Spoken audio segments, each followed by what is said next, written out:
Right, welcome back to the land. I'm just in the quarry at the moment.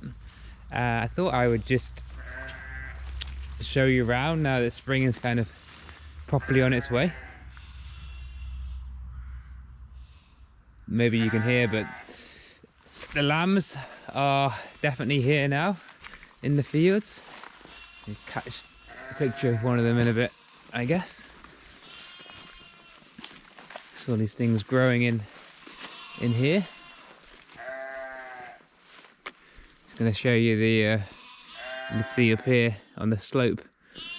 Looks like there's lots of foxgloves growing. Oh, I just noticed that. Hadn't seen that before. Oh, there's the lamb. Yeah, this thing here is Japanese knotweed. So I think we're gonna have to do something about that. And for those of you who don't know what Japanese knotweed is, it's a invasive species from, I think it's originally from Asia. And yeah, it just can take over, and it can also cause quite a lot of damage. So if you've got this thing near your house, it can basically damage the foundations and do all sorts of things you don't really want it to do. So definitely something you want to try and get rid of before it spreads. And as you can see, we haven't really made any progress here. There's quite a lot of rubbish. This is one place we haven't really done anything yet. It's on the slope over there. I can imagine when if we dig down in here at all, we'll find even more rubbish. So certainly need to tidy out. And you can see quite a lot of the trees are getting their leaves on now, but these are mostly ash trees around here, which haven't got the leaves on yet. So it'll be interesting to see which ones are being damaged by ash dieback, the disease which is sweeping Britain at the moment, killing ash trees. I mean, hopefully some of ours will be resistant, but that could take quite a long time, quite a lot of years to know if that's the case or not. Right, so there's definitely some other things I want to show you in other parts of the wood, so I'll head up there and take some pictures of those. I've got some cherry trees here coming out in blossom.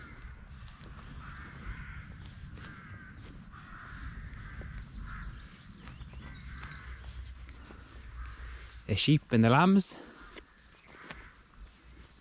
It's amazing how some of the lambs are so big already and some of them are so tiny. It's all being born at slightly different times and they grow so quickly.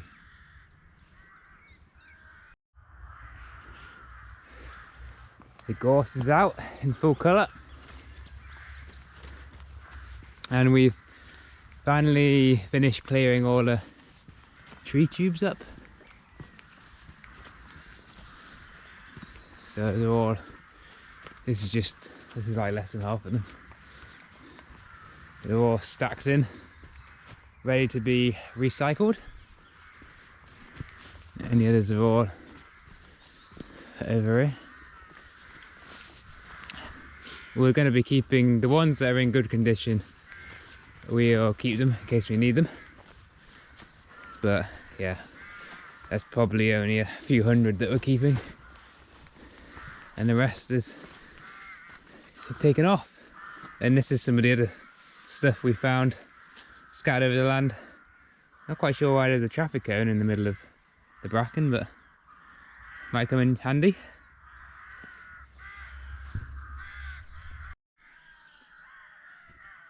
And nettles are starting to grow as well.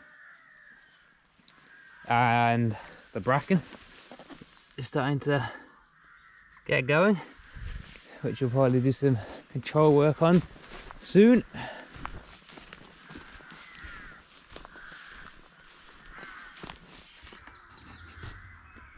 Thought this tree was quite interesting. It's a dead tree. Looks like it's been lots of woodpecker marks. Not heard any woodpeckers around here yet, but I'm sure I will at some point.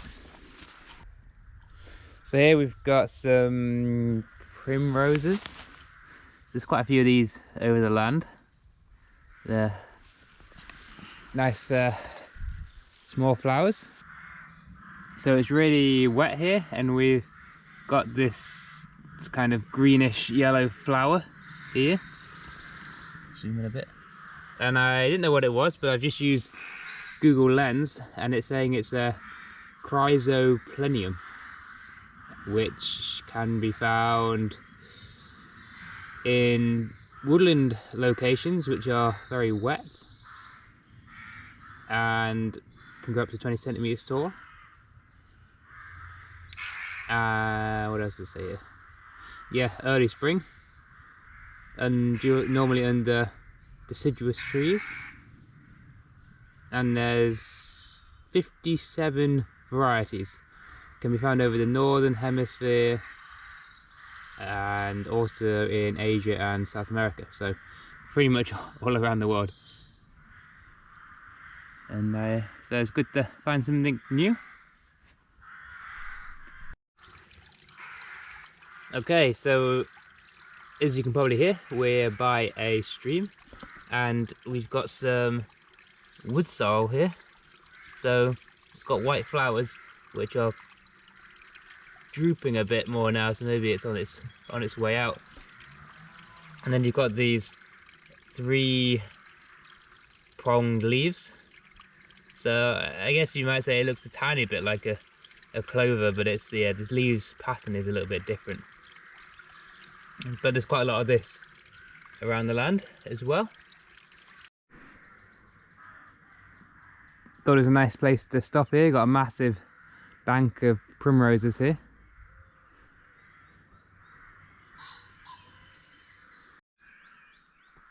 Right, so I found another small yellow flower plant, and according to Google Lens, it's a lesser celandine or pilewort, and it's related to a buttercup.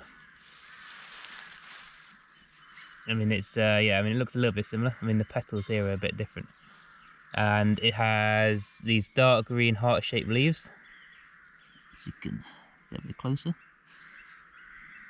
maybe that's in focus. And yeah, it's low growing. It's native to Europe and West Asia. And no, this is different. This one. So yeah, it's here. It's here. And oh yeah, got another primrose here. All over the place.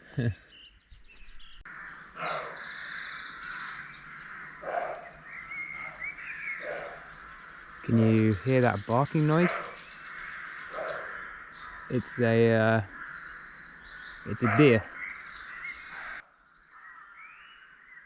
I was a bit surprised when I first heard it maybe a couple of years ago. I was like, what is that noise? It sounds like a dog. But it's actually a deer.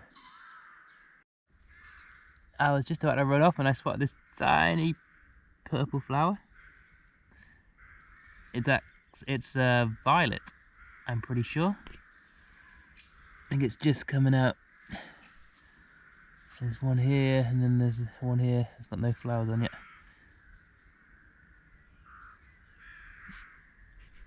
Very, very small. I've just spotted a bird coming out of this hole just here, and it was quite noisy. Like, there must be lots of chicks in there. I think it was a crow that came out. I haven't actually got time now to stop and wait for it to come back, but maybe I'll pop back at some other point. Actually quite a few holes. There's another hole in the tree to the left as well. So we've got another type of cherry here called a bird cherry, and well, yeah, most of the flowers are dying now, but you can see a few. So it's like quite a lot of small white flowers in like a cone shape. It's quite distinctive. And so yeah, a lot smaller than a normal cherry flower.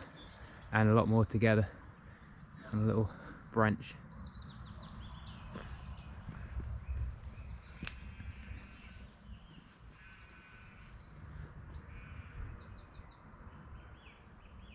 And then we've got a birch here. Looks yeah, trying to learn. I think this one might be a downy birch because the leaf shape is a bit more oval.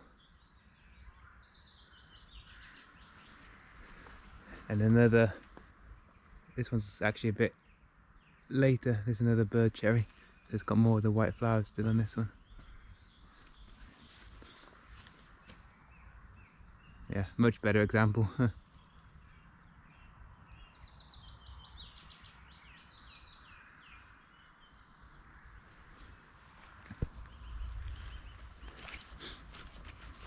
We've got a beech. Beech trees are coming out into leaf. Alright, we're down in the southwest corner now, near to where got a little bit of peat. But I'm actually here to show you the bluebells. And as you can see, it doesn't really look like bluebells. If I zoom in a bit, we've got a good one. Yeah. So because this is where the sheep are grazing, they're eating the bluebells, but they're just managing to hold on, which hopefully is a good sign. So when the sheep stop grazing, when we plant the trees, these will hopefully come back to life a bit more and hopefully spread further. And we've actually, all along this slope line here, they're kind of patches of them at the moment.